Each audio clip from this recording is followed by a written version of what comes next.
చాలా తక్కువ టైంలోనే సింపుల్‌గా అయిపోయే జెల్లీ కేక్ చేస్తున్నాను. పిల్లలు కూడా చాలా ఇష్టంగా తింటారు. ఎలా చేస్తున్నానో మీకు కూడా చూపిస్తాను రండి. హాయ్ ఫ్రెండ్స్, ఎలా ఉన్నారు? బాగున్నారా? నేను మీ దివ్య. మన వీడియోస్ నచ్చినట్లయితే మన ఛానల్‌ని లైక్ చేసి సబ్స్క్రైబ్ చేయండి. ఇక్కడ నేను మీకు చూపిస్తున్న అగర్ అగర్ జెల్లీ ప్యాకెట్ వేసుకుంటున్నా. కట్ చేసుకుని 20 గ్రామ్స్ వేసుకుని కొన్ని వాటర్ కూడా వేసి 5 to 10 మినిట్స్ నానబెట్టుకోవాలి. జెల్లీ కేక్ కోసం ఫ్రూట్స్ కట్ చేసుకుంటున్నా. మా పిల్లలు ఎంతో ఇష్టంగా తినే ఫ్రూట్స్ వేసుకుంటున్నా. వాటిని చిన్న చిన్న ముక్కలుగా కోసుకుని పక్కన పెట్టుకుందాం. స్టవ్ వెలిగించి ప్యాన్ పెట్టుకుని 1 లీటర్ వాటర్ వేసుకుని వాటర్ బాగా బాయిల్డ్ అయిన తర్వాత ముందుగా నానబెట్టుకున్న అగరగర్ జెల్లీ కూడా వేసి జెల్లీ బాగా కరిగిన తర్వాత 1/3 కప్పు షుగర్ను కూడా వేసుకుని బాగా మరిగించుకున్న తర్వాత తీసుకుని పక్కన పెట్టుకుందాం.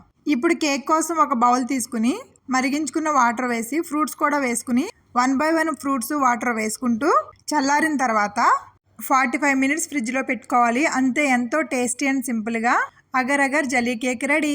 మీరు కూడా ఒకసారి ట్రై చేయండి. పిల్లలు చాలా ఇష్టంగా తింటారు. మరి ఒక రెసిపీతో మీ ముందుంటా. బాయ్.